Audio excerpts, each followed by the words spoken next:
Hello అండి, welcome to మావి చిగురు స్టోరీస్. ఈరోజు కథ సాగరకన్య వలరాయుడు. ఈ కథ మొదలుపెట్టే ముందు ఈ ఛానల్ని కొత్తగా చూసేవారు, ఇంతవరకు సబ్స్క్రైబ్ చేయనివారు తప్పకుండా సబ్స్క్రైబ్ చేసి సపోర్ట్ చేయండి. ఈ కథ పూర్తిగా చూసి మీకు ఎలా అనిపించిందో కామెంట్ చేయండి. ఇక కథ మొదలు పెడదాం.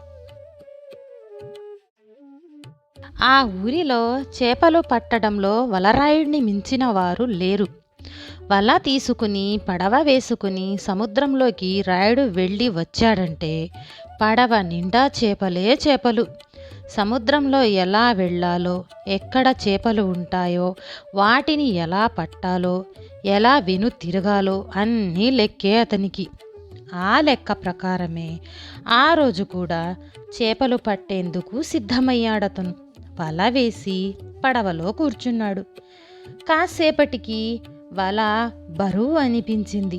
నీటిలోని దానిని దిగలాగుతున్నట్లు అనిపించింది. ఏదో పెద్ద చేపే పడి ఉందనుకున్నాడు రాయుడు. బలమంతా ఉపయోగించి వలను వెనక్కి గట్టిగా లాగాడు. పడవలోకి విసిరి చూశాడు. వలలో సాగరకన్య కనిపించింది. అతనికి యువతి ముఖం, సన్నగా నాజూగ్గా చేతులు, నాభి వరకు మానవ శరీరాన్ని, ఆపై గండు మీనులా ఉంది. భయపడుతూ బెదిరిపోతూ కనిపించింది. ఆమె చేతిలో రంగురంగుల పువ్వు ఉంది. ఎవరు నువ్వు? అడిగాడు రాయుడు. సాగరకన్యని అని చెప్పింది. వలలో ఎలా చిక్కుకున్నావు?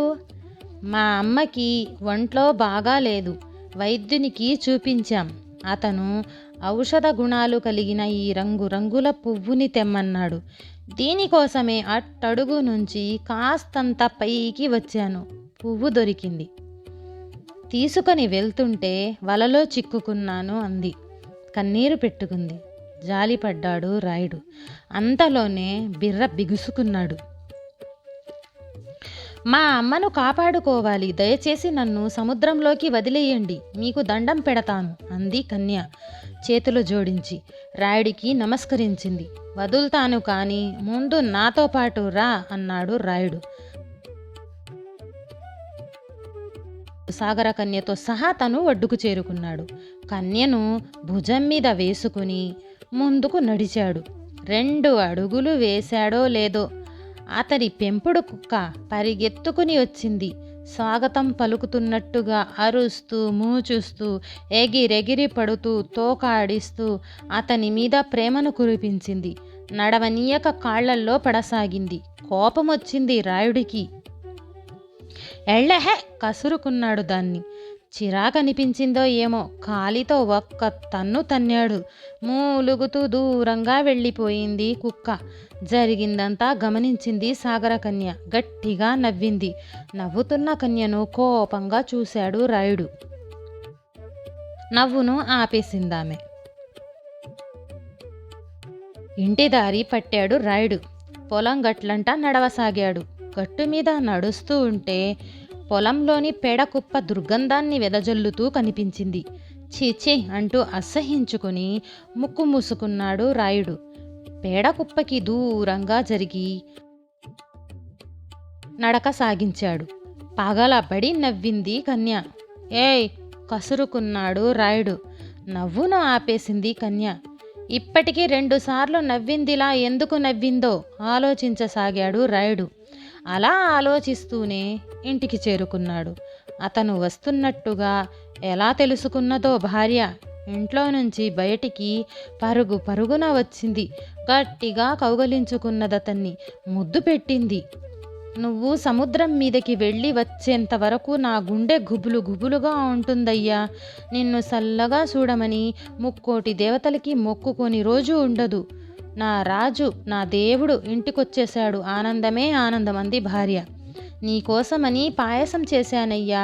యాలకులు జీడిపప్పు వేసి వేడి వేడి పాయసం తాగుదుగాని తెస్తానుండు అంటూ భార్య లోపలికి పరుగు తీసి వెళ్ళిపోయింది. వస్తున్న నవ్వు ఆపుకోలేకపోయింది కన్య. మళ్ళీ నవ్వింది. ఇది 3వసారి నవ్వటం. కన్య నవ్వుల వెనక ఏదో రహస్యముంది, తెలుసుకోవాలి అనుకున్నాడు రాయుడు. అడిగాడు ఇలా. ఇప్పటికీ 3 సార్లు నవ్వావు. ఎందుకు నవ్వావు? తప్పైపోయింది, ఇక మీద నవ్వను అని చెప్పింది జలకన్య.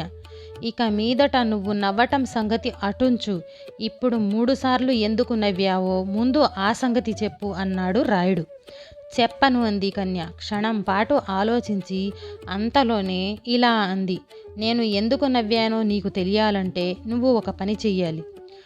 ఏం చేయాలో చెప్పు అన్నాడు. సముద్రంలో నన్ను ఎక్కడ పట్టుకున్నావో సరిగ్గా అక్కడే నన్ను నువ్వు వదిలిపెడతావని ప్రమాణం చేస్తే నేనెందుకు నవ్వానో నీకు చెబుతాను అంది. నీకు నాకు జీవనాధారమైన సముద్రం మీద ప్రమాణం చేసి చెబుతున్నాను. నువ్వు కోరినట్లుగానే నిన్ను వదిలిపెడతాను. చెప్పు ఎందుకు నవ్వావో అని అడిగాడు రాయుడు. అయితే విను చెబుతాను అన్నది జలకన్య. ఇలా చెప్పసాగింది. నువ్వు వట్టి అమాయకుడివి. నీకు నిజానిజాలు తెలియవు. తెలుసుకునేందుకు ప్రయత్నించవు కూడా. అందుకే నిన్ను చూస్తే నవ్వొస్తుంది. నిన్ను చూస్తే నీకు నవ్వు రావటం కాదు, ముందు 3 సార్లు నువ్వు ఎందుకు నవ్వావో ఆ సంగతి చెప్పు అని నిలదీశాడు రాయుడు. అక్కడికే వస్తున్నాను. మొదటిసారి నేనెప్పుడు నవ్వాను? నీ పెంపుడు కుక్క నిన్ను అభిమానంగా ఆప్యాయంగా పలకరించి తోకాడిస్తూ నిన్ను మూచుస్తుంటే దాన్ని నువ్వు కసురుకున్నావు, కాలితో తన్నావు. అప్పుడు నవ్వాను. అప్పుడు ఎందుకు నవ్వానంటే దాని ప్రేమలో నిజాయితీ ఉంది, నీ పట్ల దానికి విశ్వాసం ఉంది. ఆ రెండింటినీ కాదని నువ్వు దాన్ని తన్ని తగలేశావు. మీ మానవులు మూర్ఖులనిపించింది. నవ్వు వచ్చింది, నవ్వాను. రెండవసారి పొలం గట్లంట వస్తుంటే నవ్వాను. ఎందుకు నవ్వావు అడిగాడు రాయుడు. ఎందుకు నవ్వానంటే పేడకుప్పను చూసి చిచి అని అసహించుకున్నావు, ముక్కు మూసుకున్నావు, దూరంగా జరిగి వచ్చేశావు. అంతా అలా చేస్తారనే చెయ్యాలనే దొంగలు ఆలోచన చేశారు అంది కన్య. దొంగలెందుకొచ్చారు మధ్యలో అడిగాడు రాయుడు. ఎందుకొచ్చారంటే ఆ పేడ కుప్పలో వాళ్ళు రత్నాలు, మణిమాణిక్యాలు, వజ్రాలు, వైఢూర్యాలు, వరహాలు, బంగారు నగలు చాలా దాచారు కాబట్టి పొరుగురి జమీందారింట దొంగతనం చేసి వస్తూ రక్షక భటులు వెంబడించటంతో పేడ కుప్పలో దోచిందంతా దాచి పరారయ్యారు అంది కన్య. సరే, నా భార్య నన్ను కలిసినప్పుడు, పాయసం తెస్తానంటూ ఆమె పరుగు తీసినప్పుడు 3వసారి ఎందుకు నవ్వావు? ఎందుకంటే నువ్వు సముద్రం మీదకి వెళ్తే ఆమె గుండె గుబులు పుడుతుందంటే నవ్వొచ్చింది. నీకోసం 3 దేవతలకు మొక్కుకుంటున్నానంటే నవ్వొచ్చింది. నీకోసం పాయసం చేశానంటే నవ్వొచ్చింది అన్నది కన్య. ఇందులో నవ్వటానికేముంది? అవన్నీ నిజమేగా? కాదు, అందులో ఏ మాట నిజం కాదు. నువ్వు సముద్రం మీదకి వెళ్తే ఆమె చాలా ఆనందం. ఎందుకంటే ఇంటికి ప్రియుణ్ణి పిలిపించుకుంటుందామె. నీ కోసం 3 దేవతల్లో ఏ ఒక్కరిని ఎన్నడూ పూజించిన పాపాన పోలేదు. ఆ పాయసం నీ కోసం చేసింది కాదు, ప్రియుడి కోసం చేసింది. నీ భార్యదంతా నటన, నాటకమంది కన్య. తన పట్ల విశ్వాసంతో, తనంటే ప్రేమతో దగ్గరగా వచ్చిన కుక్కను కసురుకున్నాడతను. తన్నాడు, తప్పు చేశాడు. అందుకు నవ్వింది కన్య. ఒప్పుకుంటాను. భార్యదంతా నటన అంటున్నది కన్య, నాటకం అంటున్నది. దీనినెలా ఒప్పుకోవటం? రుజువు చేయగలదా తను? ఆ విషయం అడిగే ముందు పేడకుప్ప సంగతి తెలుసుకోవటం మంచిదనిపించింది రాయుడికి. పేడకుప్పలో కన్య చెప్పినట్లుగా రత్నాలు, మణిమాణిక్యాలు, వజ్రాలు, వైఢూర్యాలు, బంగారు నగలు ఉంటే తన భార్య గురించి చెప్పింది నిజమని అంగీకారిద్దామనుకున్నాడు. ఆ మాటే అన్నాడు కన్యతో. పేడకుప్పలో దొంగలు దాచిన డబ్బు, నగలు ఉంటే నువ్వు చెప్పినట్లుగా మిగిలిన రెండింటినీ నమ్ముతాను నేను. లేని పక్షంలో నమ్మలేను కాదు, నా భార్య పట్ల లేనిపోని అనుమానాలు రేపినందుకు నిన్ను ఏం చేస్తానో నాకే తెలీదు అన్నాడు రాయుడు. ఆ జలకన్యను కోపంగా చూశాడు. పద అన్నాడు. సాగరకన్యతో సహా రాయుడు పొలం గట్ల మీదకి చేరుకున్నాడు. పేడకుప్పను సమీపించాడు. కుప్పను కాలితో తన్నటం ఇష్టం లేక దగ్గరగా పడి ఉన్న ఎండిన కొమ్మను తీసుకొని దానితో కుప్పను కెలికి చూశాడు. కొమ్మకు కంఠాభరణం తగిలింది. చూసి ఆశ్చర్యపోయాడు రాయుడు. సన్నగా నవ్వుతున్న జలకన్యను చూశాడు. ఒక్క క్షణం అన్నాడు. పేడకుప్పను పెళ్లగించాడు. జలకన్య చెప్పినట్లుగానే వజ్రాలు, వైఢూర్యాలు, వరాహాలు అన్నీ ఉన్నాయి. వాటన్నిటికీ తీసి జాగ్రత్త చేశాడు రాయుడు. బతుకు భయం లేదనుకున్నాడు, ఆనందించాడు. అంతలోనే భార్యను తలచుకొని బాధపడ్డాడు. తను ఏం పాపం చేశాడు, తనని ఎందుకు మోసం చేస్తుంది అనుకున్నాడు. కళ్ళు చెమర్చుకున్నాడు. గమనించింది జలకన్య. జాలిపడ్డది. ఇచ్చిన మాట ప్రకారం కన్యతో పాటు సముద్ర తీరానికి చేరుకున్నాడు రాయుడు. పడవలో ప్రయాణించి సాగరకన్య ఎక్కడైతే దొరికిందో అక్కడికి వచ్చి నిలిచాడు. భుజం మీద కన్యను తీసి సముద్రంలోకి జార విడిచే దశలో అతన్ని అడిగింది జలకన్య. ఎందుకు బాధపడుతున్నావు? అన్నీ తెలిసి ఎందుకు అడుగుతావు? నీ భార్య నిన్నే ప్రేమించాలి. ఆమె ఎలాంటి నటనలు, నాటకాలు ప్రదర్శించకూడదు. నీకు కాల్సింది అదే కదా? అవును అన్నాడు. మాట నిలబెట్టుకున్నావు. నన్ను మళ్ళీ మా అమ్మ దగ్గరికి పంపుతున్నావు. అందుకు కృతజ్ఞతగా ఇస్తున్నాను. తీసుకో, ఈ పువ్వు తీసుకో అంది జలకన్య. జలకన్య చేతిలో ఉన్న రంగుల పువ్వుని రాయుడికి అందించింది. ఈ పువ్వు చాలా గొప్పది. దీనిలో గొప్ప ఔషధ గుణాలు ఉన్నాయి. శారీరక రోగాలనే కాదు, మానసిక రోగాలను కూడా ఈ పువ్వు మాన్పుతుంది.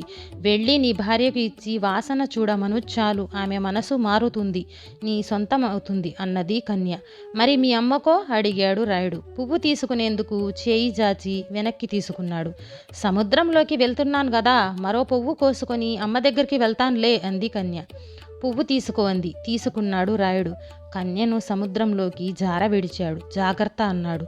నీటిలో ఈదుకుంటూ లోపలికి వెళ్ళిపోయింది జలకన్య. కళ్ళు చించుకొని చూసినా కనిపించలేదు. మరి చేతిలోని రంగుల పువ్వును వాసన చూశాడు రాయుడు. హాయిగా అనిపించింది. భార్య పట్ల ప్రేమ కలిగింది. కళ్ళు మూసుకుని కన్యను తలచుకుంటూ చేతులు జోడించి నమస్కరించాడు. వెనుతిరిగాడు. పడవ హంసలా ముందుకు సాగింది. ఈ కథ నచ్చితే లైక్, షేర్ చేసి సబ్స్క్రైబ్ చేయండి.